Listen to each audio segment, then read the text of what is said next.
En un poema de Nino Costa, dedicado a los piemonteses que se fueron de Italia, en uno de sus versos le pregunta a las llanuras argentinas si no escuchan de tanto en tanto el eco del estribillo de una canción de montaña.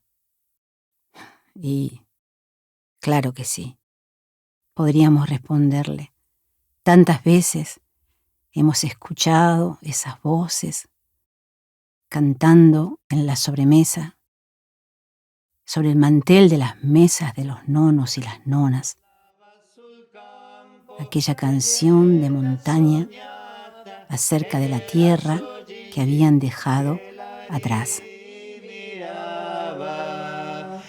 Perché vini vini, gin gin d'amor, gin gin d'amor, gin gin d'amor. Cuando se habían tomado unas copas, ya se ponían sentimentales y entonces empezaban a recordar cosas con mucho dolor porque no podían volver. Y uno se consolaba con el otro y bueno, al último terminaban todos cantando porque era como un consuelo que tenían. No voy a venir, no voy a venir. Entonces los hombres se ponían a cantar y mi abuela se paraba atrás de mi abuela y le ponía la mano en el hombro y decía: a mí te fas el vas, a mí fue el out. Cantaban a dos voces. ¿Y dónde lo habrían aprendido? Lo hacían así, desde siempre, sin saber que lo sabían. Mi fun laut e ti fas el vas. Perché si mangia mal e si dormi per terra. No podían volver. Hay una canción en italiano donde una joven le pide a su mamá 100 liras. Sí, dice la mamá. La hija le aclara, para ir a América. Ah, no, contesta la madre. ¿Para ir a América? No. Mamma mia, no. dammi 100 lire che in America voglio andare. 100 lire io te le do, ma in America no, no, no. Pero tantas mujeres jóvenes, tantos hombres jóvenes, a pesar del no, no, no, le dijeron sí a su deseo de hacer la América y se vinieron igual.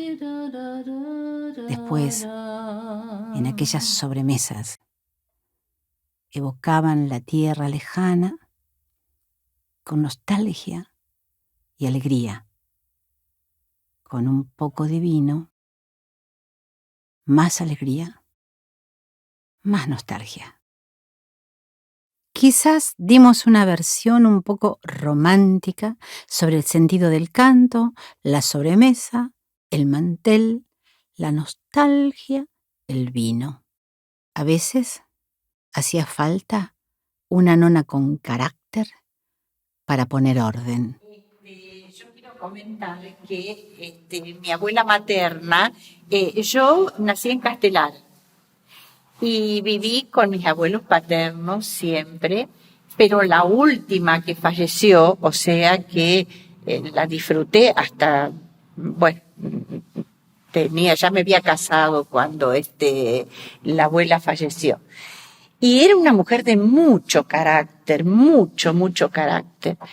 Y volviendo a la historia de las canciones que contaban, mi abuelo en Castelar tenía un bar.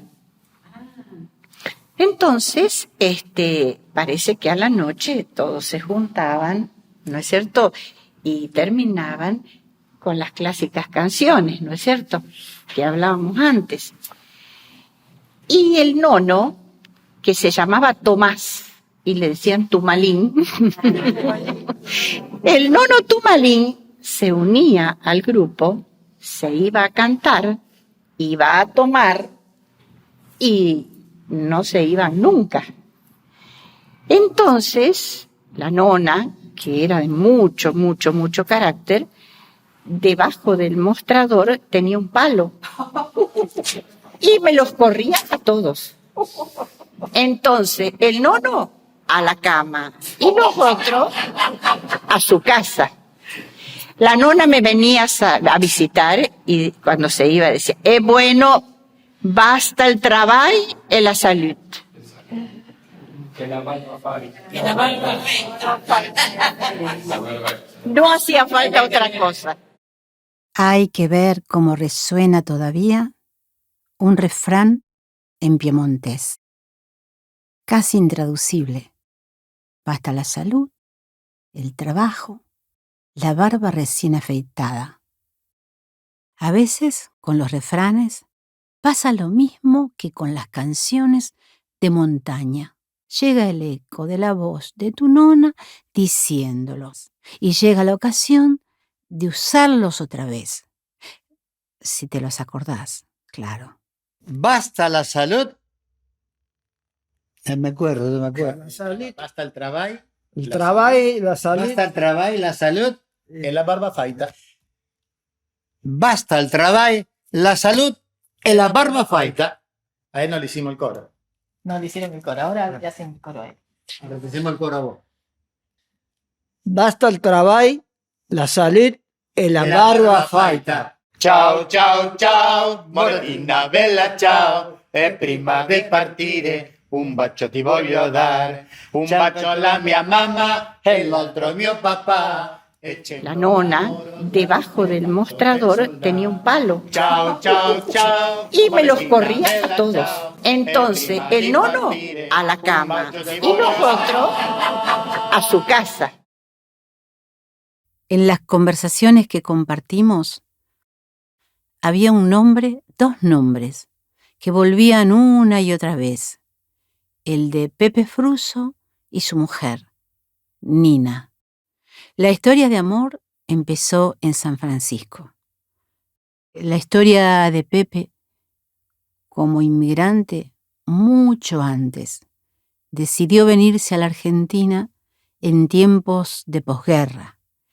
Y una vez aquí, en tierra de paz, le bastaba la salud, el trabajo, el amor de la familia que iba creando y el canto, claro, siempre el canto. La familia Fruso para mí fue la primera familia que conocí cuando entré al coro. Nos sentamos al lado de Nina. Nina daba clase en la escuela Núñez y a Pepe no lo conocía. Lo conocí esa noche y nos hicimos muy amigos. Y todos los años nos íbamos a Santa Rosa. Una vez nos reunieron, que cumplían las bodas de plata, y reunieron a todo el coro en Santa Rosa de Calamuchita.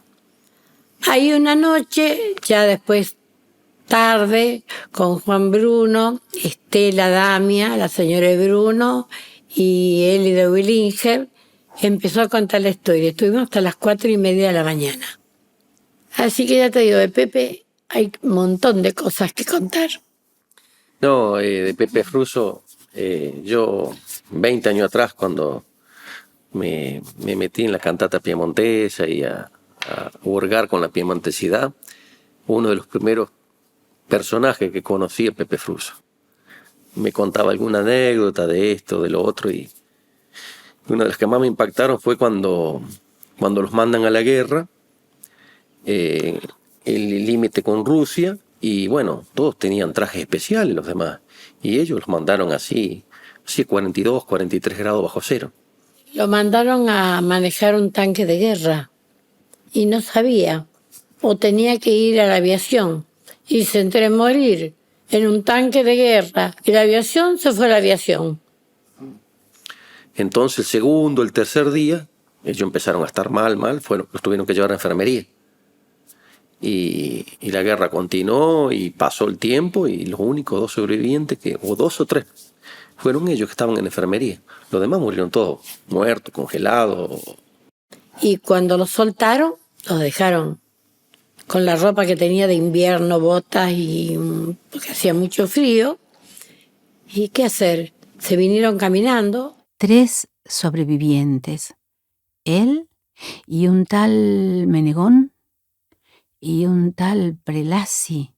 Él, Menegón, Y yo no recuerdo muy bien si Prelazzi, no estoy segura, pero él y Menegón sí.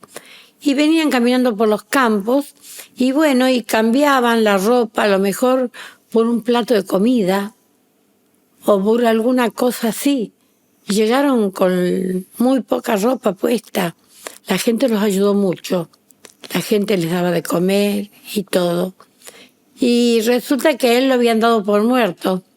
Le habían ya entregado a la mamá la medalla de que había muerto. Una medalla al valor, de bronce, de plata, por el soldado que había muerto en el frente ruso.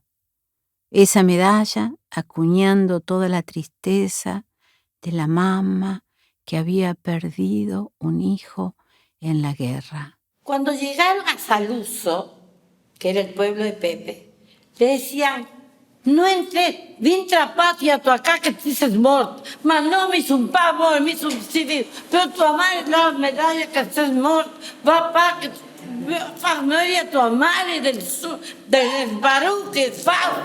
No lo querían dejar ir a la casa porque él estaba muerto. Claro, le iba a matar de susto a la madre, si la madre tenía la medalla que le había muerto. Aquel hijo, aquel hermano, aquel hombre había sobrevivido. O sea, para los soldados, cuando terminó la guerra, es como que ellos se liberan y dicen, bueno, vamos a juntarnos a tomar algo. Querían celebrarlo, pero los rigores de la posguerra se lo impedían. Cada uno fue a su país. Ahí vivió la triste, la cruel realidad en donde la guerra le había matado familiares, le había matado hermanos, todas las familias estaban destruidas. Así que íbamos a festejar. Cuando nos dimos cuenta de eso, nosotros queríamos festejar porque estábamos bajo bandera, en una palabra, nos liberaban de la guerra, pero nos habíamos salvado. Parecía que, bueno, el festejo era brindar porque nos salvamos. Pero cuando vimos la realidad, que llegamos al país donde algunos habían matado a la nona, al otro habían matado a la madre, al otro familias enteras destruidas, que era toda una tristeza, un hambre. Cada quien que cuenta lo que contaba Pepe Fruso lo hace con toda la verdad que heredó de él, con la misma fuerza, la misma emoción. También será bueno ahora escucharlo en la propia voz de Pepe, que decía: L'Italia, como se sabe, perdió la guerra, era un desastre político porque resurgían todos los partidos, depende de la dictadura, resurgían todos los partidos y se peleaban entre sí de una forma tremenda, tanto que yo, como no de política, nunca me entendí o no quise entender o no la conocía. Veía que era una cosa que no podía durar, que Italia es pobre, nunca más se va a levantar. Yo tenía un deseo enorme de emigrar. Pude realizar mi sueño. Salí de Italia un 18 de marzo de 1948. Cuando decide venir para la Argentina, eso da piel de gallina. Cuando decide venir para la Argentina, bueno, no sé si era el mayor o esto como era, pero bueno, él decidió irse para la Argentina y bueno, se empezó a despedir de la familia y cuando cruza la plaza, él tenía la casa frente a la plaza, él dice que cuando cruza la plaza, iba a mitad plaza más o menos, se da vuelta para mirar, dice lo que pensó que no volvería nunca más a Italia. Y mira, dice, voy a recordar el frente de mi casa. Y cuando se da vuelta ve que su mamá lloraba, lagrimeaba. Y entonces la miró un rato y tenía que irse. Él por dentro pensó, la guerra fue triste, pero peor que la guerra es dejar mi familia acá y irme a otro país que no conozco. Eso emociona.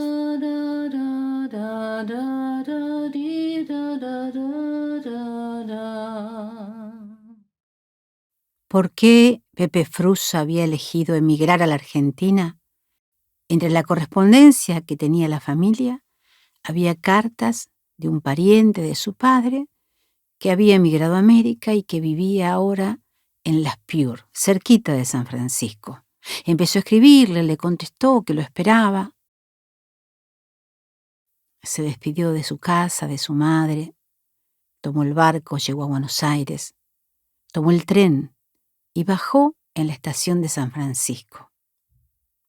Para ir a tomar el colectivo que lo llevaría al pueblo donde lo esperaba aquel pariente, debía cruzar un puente que pasaba por encima de las vías. De pronto se detuvo en la mitad.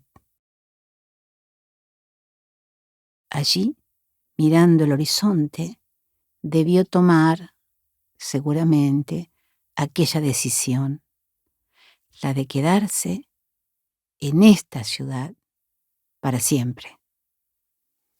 Acá hay una muy buena camada de inmigrantes que vienen después de la Segunda Guerra Mundial y están muy relacionados con la industria sanfrancisqueña, con la metalmecánica, con la industria, que son gente que pasó la guerra. Y me acordaba cuando contaba la Mema de Fruso, nosotros lo entrevistamos porque era una delicia escucharlo. Y él contó cómo se quedó acá en San Francisco, porque él estaba destinado a ir a Las Piures, no acá. Pero resulta que cuando vino a San Francisco y llegó al centro y se subió a la pasarela que estaba en el centro, dijo: qué lugar tan lindo, yo no voy a ir a Las Piures, me voy a quedar acá. Y así fue como él decidió venir. Y claro, no tenía nada, ¿cómo hacía? Y entonces había ido a la casa Godino, entonces miraba unas cosas, unas herramientas y demás. Y entonces dice que de repente cuando llegó a su casa le llegaron las herramientas. Entonces fue de vuelta y dijo: ¿cómo voy a hacer que yo no tengo trabajo, no tengo nada? Y dice que don Atilio dijo: vos vas a trabajar. Cuando trabajes, después vamos a hablar. Muchos tratos se hacían así, tanto para alquilar un campo como para instalar un primer taller, con un voto de confianza. Vos llevás las herramientas. Después vemos. Estaba predestinado Pepe Fruso a esta ciudad. Instaló un tallercito donde reparaba bicicletas. Bicicletas. Y la ciudad fue prosperando y se instalaron fábricas donde era necesaria la habilidad, la delicadeza de las mujeres en las líneas de montaje. Salían como golondrinas con sus uniformes oscuros atravesando la ciudad de vuelta a casa, arriba de sus bicicletas. Muchas llevaban en el canastito a sus propios hijos, porque en la fábrica militar había una guardería. Otras mujeres trabajaban en la fábrica Tampieri, de fideos y galletitas. En un caso o en otro, la sirena anunciaba cuándo ir a trabajar, cuándo volver a casa. Nubes de mujeres en bicicleta. Dicen que era todo un espectáculo. Yo venía con mi papá, el señor Pereira, que venía en un camión, y ella le gustaba a las 2:30, cuando salía la gente, las mujeres, íbamos y nos parábamos para ver toda esa cantidad de mujeres con ese uniforme azul que salían en bicicleta. Mirá qué entretenimiento, pero claro, el señor Pereira ha habido, qué sé yo, 3 o 4 bicicletas que daban vuelta. Ver 50 bicicletas o 100 capaz que hubiera habido. 50, 100, más, 1000 bicicletas. Sería por eso que no solo en los pueblos vecinos, en las ciudades grandes también llamábamos la atención. La señora que me recibe me dice: pero vos sos de San Francisco, la ciudad de la bicicleta. Porque ella dice, claro, se ve que hacer pedal de bicicleta era una industria próspera en ese momento. Porque me dice: venís de la ciudad de las bicicletas. bicicleta. Y yo, que era sanfrancisqueña, que tenía una bengoa, que te aclaro que todavía la tengo, a la mini bici, dije, no, o sea, no me daba cuenta que era la ciudad de las bicicletas, pero toda la gente iba a la fábrica a trabajar en bicicleta. En una conversación donde las voces se intercalan, a veces se superponen, se responden solas las preguntas que estabas por hacer, como por ejemplo, ¿y por qué en la industria sanfrancisqueña tantas mujeres? Te dice la gente, ¿por qué empleaban tantas mujeres? Y porque, viste, por más que tenían muchas máquinas y todo eso, era un trabajo que se suponía delicado, que preferían a las mujeres. La vida industrial de la ciudad era, para los de adentro y para los de afuera, motivo de orgullo y de asombro. Se hacían excursiones educativas para ver ese otro espectáculo que era una línea de montaje funcionando. Cuando éramos chicos, te estoy hablando de más o menos, yo vivo aquí a 20 kilómetros, ¿no? Se organizaban esas excursiones educativas, sí, ¿cierto? Y habíamos venido un día de lluvia, hacía frío, habíamos venido a Tampieri. Y realmente entrar en ese ruido, ese ronroneo de las máquinas o correas, era distinto, o sea que venía a aplastar la incomodidad del viaje, que corto o largo, no sé, habrá sido, pero era frío, hacía mucho frío. Y lo que dice Betty sobre el tema de las mujeres, inclusive estaba el cuadro de honor, porque era el empaquetado del celofán, era a mano. Y me acuerdo como si fuera ahora, una chica de apellido Lobos, que figuraba siempre, porque era una velocidad con que volvía y planchaba y pegaba y tal, y no le erraba ni en la cantidad ni en la calidad del empaquetado. Las manos veloces, la mirada atenta, las manos veloces, la mirada atenta, las manos veloces, la mirada atenta. Mujeres, mujeres, mujeres, mujeres. Sería como decía la nona aquella, que bastaba la salud y el trabajo. ¿Y el amor? Ya habrá otras historias acerca del amor. ¿Y el canto? Ah, eso sí, siempre ayudaba. El canto.